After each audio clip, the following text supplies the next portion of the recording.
안녕하세요. 평가과장입니다. 오늘 또 평가교육을 진행하도록 하겠습니다. 지겨우시죠? 평가 시즌 돼가지고 평가 준비하시느라고. 그래서 3년에 한 번이니까 3년에 한 번 고생한다 생각하시고요.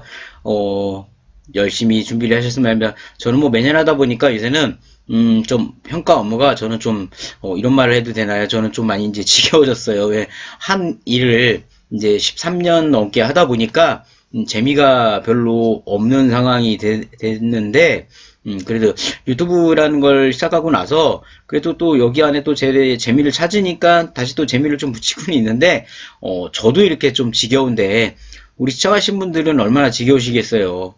그래도 힘내서 평가 준비에 정말 어차피 하시는 거 준비 잘 하셔가지고 꼭 최고의 결과가 나오시기를 바랍니다. 자, 오늘 말씀드린 내용을 진행하도록 하겠습니다. 평가지표 28번 또는 공동생활과정 27번의 존엄성 및 사생활 보장입니다. 이 항목은 점수가 무려 3점이 배정됐습니다. 3점, 그죠? 3점이 배정돼 있고, 그만큼, 난이도가 있을 수 있습니다. 근데 이 항목 같은 경우 거의 대부분 현장 면담, 관찰로 이루어져 있습니다. 기록은 하나밖에 없고요. 그러다 보니까 약간 현장평가에 가까운 항목이라고 봐주시면 되세요. 그러다 보니까 난이도는 중간 정도 봐주시면 되세요. 중간 정도.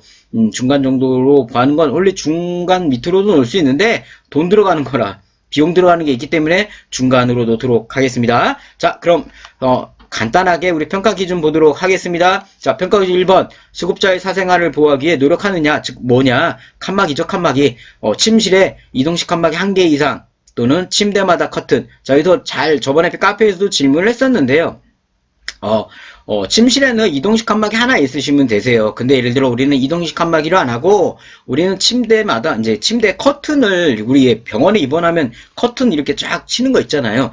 커튼으로 하시는 기관들은 침대마다예요. 그러나 이동식 칸막이로 했다면 방마다 침실마다 칸막이가 하나 있으시면 된다라는 겁니다. 아셨죠? 그 다음에 보겠다는 건 뭐냐면 수급자 침실에 개인 물건 보관함이 있는지 개인 물품 보관함이 있어야 된다라는 겁니다. 그죠? 개인 물품 보관함 옆에다가도 어르신 개인 보관함이 맞는지 거기다 좀 이름 표시를 해주시면 좋다라는 겁니다. 이름은 뭐 핫땡자, 이게 좀 이상하네요. 땡자가 되는데, 그러네요. 핫땡자? 이상하다. 안 되겠다. 홍길동을 할게요. 홍길동 하면 또 헷갈리나? 홍땡동? 뭐 어쨌든 홍별동. 예, 홍별동. 그죠? 그렇게 해주시면 되고요. 누가 또 질의를 했었습니다. 실제 개인 침실, 이거 개인 물품 보관함에 잠금 장치가 꼭 돼야 되냐고 누가 질문을 하셨는데요. 그거는 평가에서 보지는 않습니다. 잠겨야 되냐, 안 잠겨야 되냐는. 근데 되도록이면 오늘 왜 이렇게 맑고요? 잠금 장치가 되는 게 좀 더 낫다라는 말씀을 제가 드릴게요. 그 다음에 세 번째 게 뭐냐면 합숙 침실을 남자, 여자, 혼합 침실이 안 된다는 겁니다. 그죠? 각각 구분해서 사용하셔야 된다. 이거는 현장에서 눈으로 확인하겠다는 겁니다. 따라서 우리가 평가에서 이렇게 서류를 준비하실 건 없는데 그렇다고 서류를 준비할 건 없는 건 아니죠. 왜냐하면 침실 개인 물품 보관함 이름표 같은 거 붙여놔 주셔야 되는 거고요. 그죠? 그러다 보니까 약간 복지 파트에서 관여가 된다라고 봐주시면 되세요.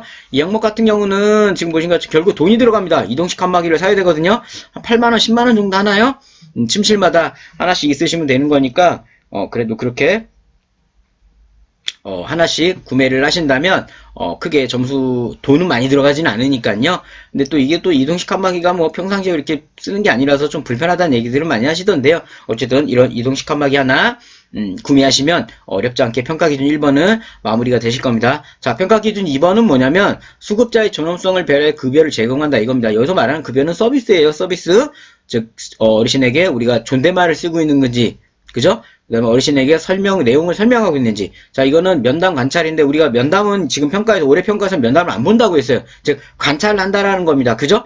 이게 무슨 차이냐면 면담 말 그대로 어르신한테 가서 물어보는 겁니다. 어르신, 요양보사님들이 여기 근무하시는 분들이 어르신에게 어떻게 존댓말 쓰면서 이렇게 이야기를 해주시나요? 이런 걸 물어보는 게 면담이고, 관찰은 뭐냐면 어르신에게 가서 물어보진 않고 옆에서 지켜만 보는 겁니다. 그 평가 당일날 우리 종사자들이 어르신에게 어떻게 말을 하는지를 듣는 거예요. 이 차이는 크죠? 그죠? 따라서 면담이 안 한다는 건 되게 좋은 거예요. 그죠? 따라서 이거 같은 경우는 돈 들어가는 건 아닙니다. 따라서 우리가 항상 우리 어르신에게 제가 기본편에서도 말씀드렸잖아요. 아니다. 기본편 가서 보세요. 자세한 설명해놨으니까요. 자, 평가 2번 같은 거 어려운 건 없으세요? 자, 평가 기준 3번입니다. 수급자의 욕구 및 상태에 따라 서비스를 받을 수 있도록 노력한다. 그죠? 여기 같은 경우는 뭐 기록도 보고 현장 면담. 이 항목 같은 경우가 참 복잡합니다. 뭐 개인 의복 착용을 했는지 또는 침실 출입구에 어르신 이름을 부착해 놨는지 또는 산책 또는 배회. 산책로가 만들어졌냐 이거죠. 그죠? 예전 같으면 각각 항목 뒤에 지금 산책로 따로 있었고요. 그 다음에 이름 부착하는 거 따로 있었고요. 그 다음에 여기 보시는 거 가정 및 자유로운 방문, 외출 예방, 종교활동자 이거 다 다른 항목이었어요. 지금 이거 다 합쳐놓은 거예요. 이거 3번 기준에다가. 그죠? 여기서는 서류 구성하실 거는 이제 외출 예방 대장 기록을 해줘야죠. 그 다음에 지인이나 자유로운 방문에서 방문일지, 방문대장 있으시죠? 기관 우리 입구에 보면 방문대장 누가 방문했다고 적게 돼 있으시잖아요. 그럼 방문대장 이런 거 기록하셔야 되는 거고요. 네 번째는 개인정보 자료를 작정이란다. 적정하게 관리하는, 즉 잠금장치를 현장에서 보는 겁니다. 우리가 잠금장치가 돼 있냐 안 돼 있냐. 저번에 평가에 누가 질의를 하셨는데 카페에다가 급여정 기록지를 뭐 어르신 침대 밑에 옆에다가 보관해야 되냐고 하시는데요. 급여정 기록지는 개인정보 관계된 자료가 들어가 있습니다. 따라서 우리 어르신들마다 왜 인증서, 표장, 계약서, 개인 편철 있죠? 거기다 넣어놓으셔가지고 잠금장치로 들어가야 돼요. 그거를 오픈된 데에 놓으시면 안 됩니다. 아죠? 지금 그 얘기를 하고 있는 겁니다. 이 평가민 4번은. 자, 그럼 채점 기준을 보겠습니다. 채점 기준에 보면, 평가 기준을 모두 이 4개를 다 충족하면 3점. 이거는 4개를 다 충족하게끔 가셔야 돼요. 이런 항목은 절대 감점 있으시면 안 됩니다. 아셨죠? 뭐 3개가 되면 2.25점. 그죠? 양호가 되니까요. 2개만. 그럼, 내가 준비를 하나도 안 했다 그러면 2개는 가능하죠. 네 번째, 개인정보 자료를 적정 관리하라. 이건 쉽잖아요. 잠금장치만 되면 되는 거니까요. 그 다음에 평가기 2번이란다. 2번. 오늘 말 진짜 꼬이네요. 2번이죠? 뭐냐면, 존칭 및 사용, 수급자 존중이죠. 요런 부분은 반드시 맞을 수 있다라는 거 말씀을 드리도록 하겠습니다. 자, 평가조사표입니다. 여기 나와 있는 것처럼 기관에서 자체, 이제, 평가조사표 해가지고 점수 계산을 하시기 부탁드리도록 하겠습니다. 그리고 물건 구매하는 항목은 반드시 복지사님들은 시설장님께 이 항목을 보여주셔야 돼요. 시설장님, 여기 보이신 것처럼 이 점수를 받으려면 칸막이가 있어야 됩니다. 칸막이 구매를 부탁드려요. 그랬더니 시설장님이 우리는 그런 거 안 사. 그러시면 꼭 거기다 기록해 놓으세요. 원장님이 감점도 된다고 했으니까 안 사도 된다고 했음. 그러면 나중에 점수 안 나오면 우리 복사님들한테 왜 이렇게 준비했냐고 하잖아요. 그럼 그거를 보여주세요. 시설장님한테. 이런 항목들 시설장님이 안 받아도 된다고 해가지고 그냥 놔뒀다가 감점 맞아서 점수가 더 낮았습니다. 그죠? 대응하시라 이겁니다. 아셨죠? 자, 상세 매뉴얼 보면 제가 지금 크게 말씀드린 내용이 다 들어가 있는 겁니다. 평가 기준 1번, 이동식 칸막이를 침실에 한 번 하나씩 또는 침대마다 커튼 설치를 해야 된다. 그죠? 여기 보신 것처럼 반드시 근데 이런 것들은 당연히 침실에 있어야죠. 이거를 창고에 보관해서 우리 있어야 하시면 당연히 인정을 안 하겠죠. 물론 타당한 근거를 제시하라고 하는데 저라면 그 타당한 근거를 만들 바에는 평가 당일날 갖다 놔야죠. 그죠? 평가 당일날은 갖다 놔야 되는 겁니다. 또 방치되어 상하지 않고 훼손되어 있을 경우 인정할, 그건 당연한 얘기인 거고요. 그죠? 그래서 평가 전전날 평가 통보 받으면 이런 칸막이나 커튼을 다 쳐보시고 뭐 이동식 칸막이에는 파손돼서 어르신이 다치는 게 있다면 수리를 하시든 교체를 하셔야 됩니다. 또 커튼 같은 경우는 여기든가 바닥까지 가려져야 되는 겁니다. 그죠? 커튼은 수급자 전신이 가려져야 된다라는 거. 그죠? 우리가 한쪽만 가리면 안 된다라는 거. 그죠? 그래서 여기 보시면 이동식 칸막이가 기역자 또는 디귿자 형태로 전신이 가려져야 된다고 했습니다. 그러니까 한쪽만 가리면 안 된다라는 거죠. 따라서 이동식 칸막이도 어떻게 보면 이 매뉴얼로 따지면 한방마사 기역자 이동식 칸막이는 있으면 그거 하나 하면 되는데 만약에 우리 일자형 있죠? 일자형 칸막이를 계시다면 방마다 2개 있어야 된다는 얘기입니다. 이 말은 그죠? 이거 헷갈리하지 마세요.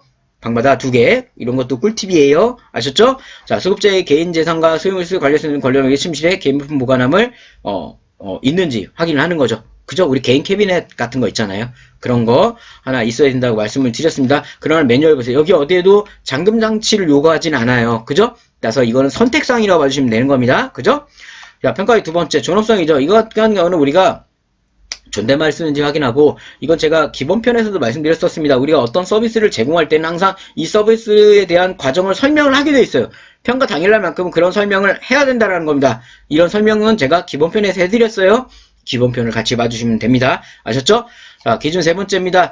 유급자의 욕구에 따라 서비스가 제공되어 있는 자료 현장 이제 확인하겠다는 건데, 이건 뭐냐면 개인의복, 단체복일 경우 왜 단체복인지, 그죠? 단체복인 사유 그거 있죠? 예를 들어 예, 뭐, 단체 복장에 대해 일관적인 도의서 인정 안 하고, 수급자나 보유자의 개별 요구를 하는 거죠. 우리 어르신은, 입을 옷을 매번 드리기 힘드니까, 단체복을 좀 해주십시오라고 동의서를, 그죠? 그래서 원래 평가 당일날 전체, 뭐, 예를 들어 뭐, 전체 일괄 동의서 받고, 우리는 큰 시설이다 보니까 전체 수급자 100명이 전부 단체복 입고 있잖아요? 평가관 인정을 안 하려고 그래요. 그죠? 일괄적, 그 안에 그러면 보호자의 의견, 이런 것들 다 적어 놓든가, 아니면 몇몇 분들은 개인 의복을 좀 착용하게 하시는 게 좋습니다. 아셨죠? 그 다음에 개인 침실, 저번 기본편에서 제가 엄청나게 실수했던 거 있죠? 홍길동을 홍땡동, 홍별동, 그죠?